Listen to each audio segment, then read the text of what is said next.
All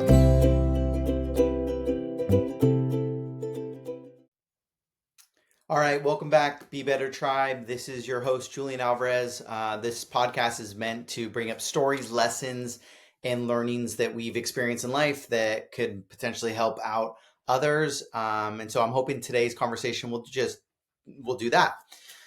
All right, the focus area here is a book called The Last Lecture. I gave the list of 10 books in one of the earliest podcasts, but I wanted to really deep dive into The Last Lecture because it had a really massive impact on me. And if you know me at all, you know that I always recommend this. I either recommend his TED Talk, where it's not really a TED Talk, it's his essential last lecture that he gives at Carnegie Mellon.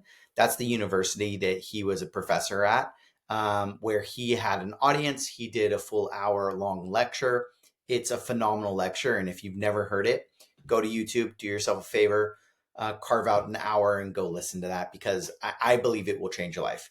And then he also wrote a book, and it is kind of a composition of that last lecture.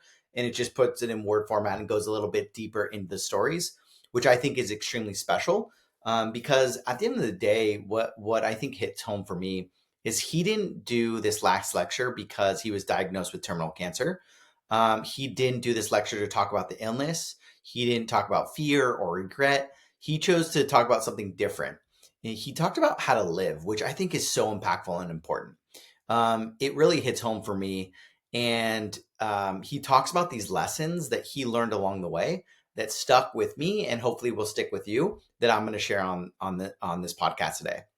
So whether you're a leader, you're a parent, you're a teammate, you're just trying to be better and improve, or hopefully this podcast will make you smile and reflect back a little bit. So this is going to be about the last lecture. And again, the reason why for me it hit home so much is you can really see the purpose behind this book in his speech was for his kids, because at the time he had really young kids that he wanted to leave an impact for, because he made a comment in the book or in the YouTube that he realized that his kids weren't going to remember who he was as a person, which is a really sad place to be.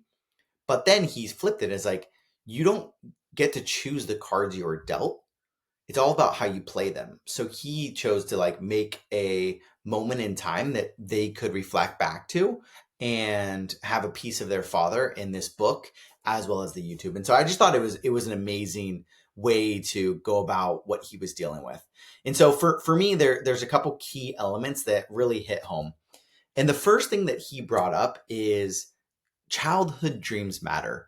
And I think for me, the reason why that hit home so much is because whenever you think about your childhood dreams and whenever you think about your childhood, there's this like aura and energy around that.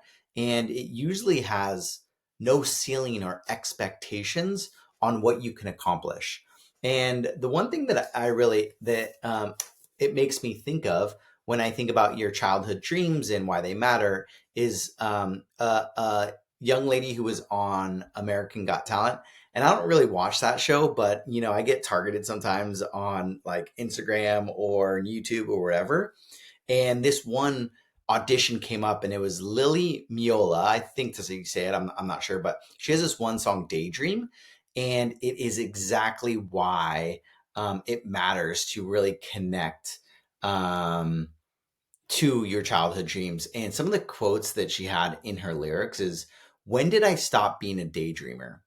And it talked about her thinking about becoming an astronaut, thinking about becoming a rock star, but then it shifts to like a plan B, because then you start having responsibilities. And so I just thought it was a great way to think about how we can overcome that limiting ceiling that we get of like, I wanted to accomplish all these things as a kid. No one told me I couldn't do it.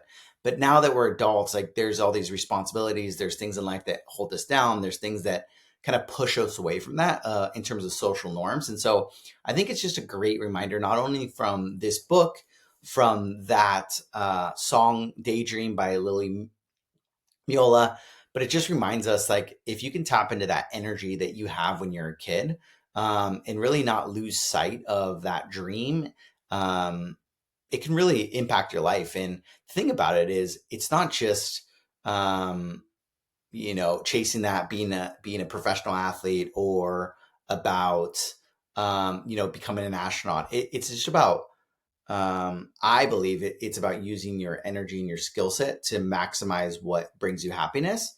And so, like, it might look slightly different. So, for example, if you wanted to be a professional athlete and you don't get to do that, you can still be the best at what you do. You can still have the competitive nature around you. You can still be a part of a team. You can still get that fulfillment in other things, but it's about having that energy and really putting yourself in positions to be successful. And so, although it might look different, although it might not be the exact title that you wanted, that childhood dream can come to fruition in different ways. And for Randy, his childhood dreams were becoming a Disney Imagineer and experiencing zero gravity. And luckily for him, he was able to accomplish that. But it took a really unique path to get there. And I really strongly encourage you again to listen to YouTube, because it'll highlight how you can do it. And so, the dreams didn't disappear. Your childhood ambitions didn't disappear. They just changed or evolved. And so the question that I have for you as we leave this section is, what did you love before the world told you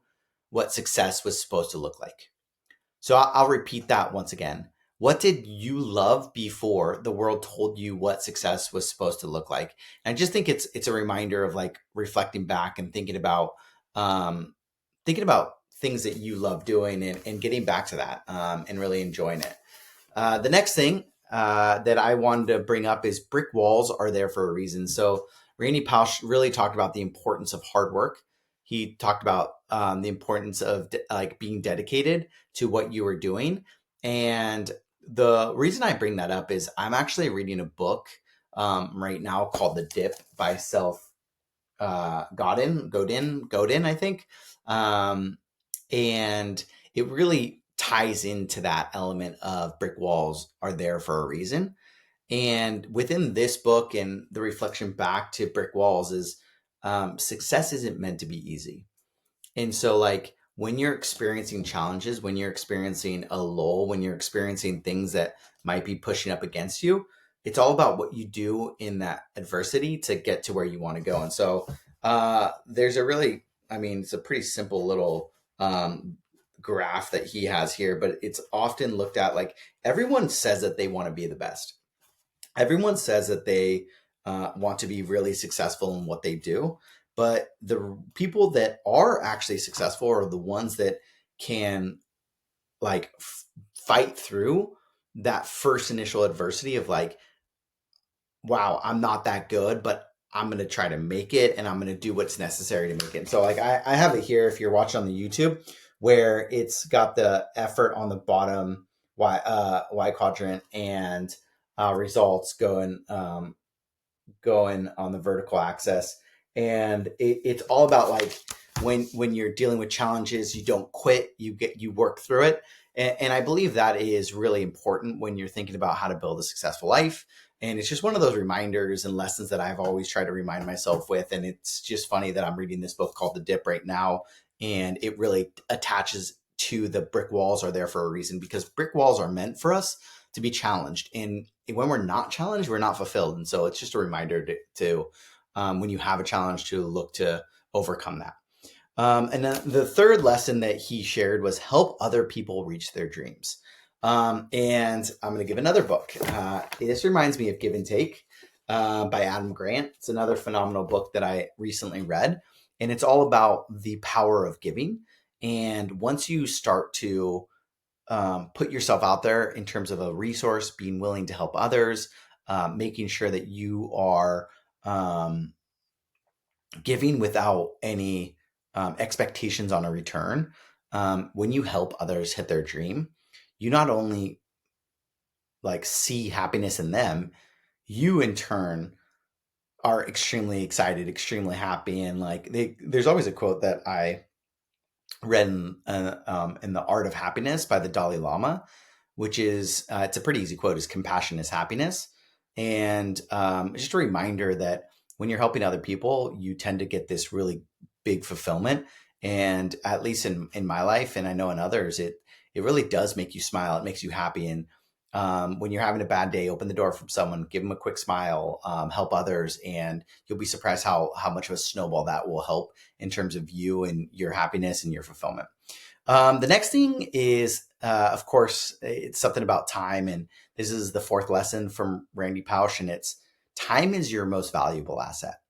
And it's easy for me to say. It's easy for all of us to say, but actually to have it really hit home. There's this one meme and another Instagram story or YouTube that I always get, but it really does hit home. And I think it's a simple message that resonates a lot.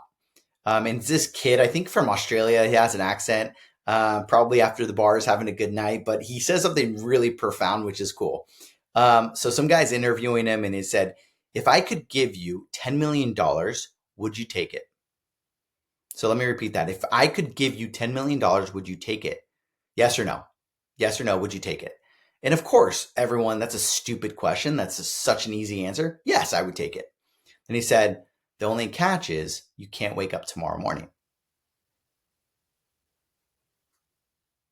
And that, like, I don't know why that hits home for me so much. It's like, holy shit. No way I would take $10 million if I don't wake up tomorrow morning. Like, that's a dumb question. But you don't think about time in that context. You don't think about the priceless, like, you don't think of time being priceless, which it truly is. There's nothing else in life that's going to matter besides the time that you have. And the only thing you can control is the time that you have now. So I'm going to say that again. If I could give you $10 million, would you take it? Yes or no? Everyone says yes. But the catch is you can't wake up tomorrow. No one would take it. And it's just a quick, easy reminder that time is valuable and don't waste it.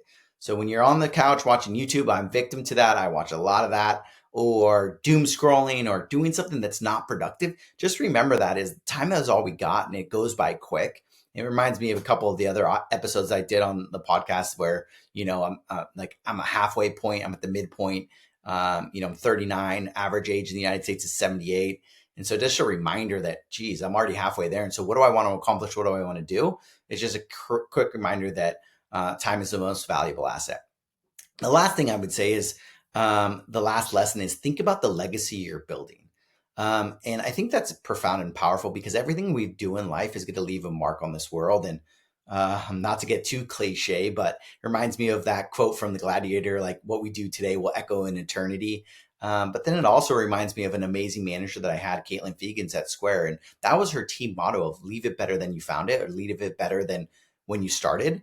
And I think it's a great way to um, it's a great way to think about how you're being represented or what you're bringing to the table and how you're adding value to any team. Could be your family, could be your friends, could be your work, could be a sports team. It could be anything that you do in life with others. It's like, think about the legacy that you're building and think about what you're bringing to the table. Think about the value that you're adding. And it's just a reminder of how important that is in terms of a team environment. And so that's really what I wanted to focus on today. I can't recommend enough the last lecture.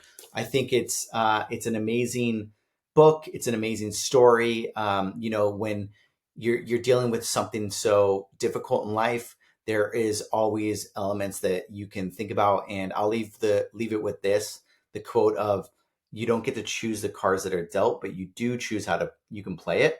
And I just think that's simple. I think it's profound. And I think Randy Pausch in his, last months being here on earth, he provided a lot of value. And again, I started this podcast with the intent of providing lessons and learnings that I've had. And I think this is one that I always recommend to anybody that's having a tough time, or if people are, looking to go deeper with topics, they want a quick read that's impactful.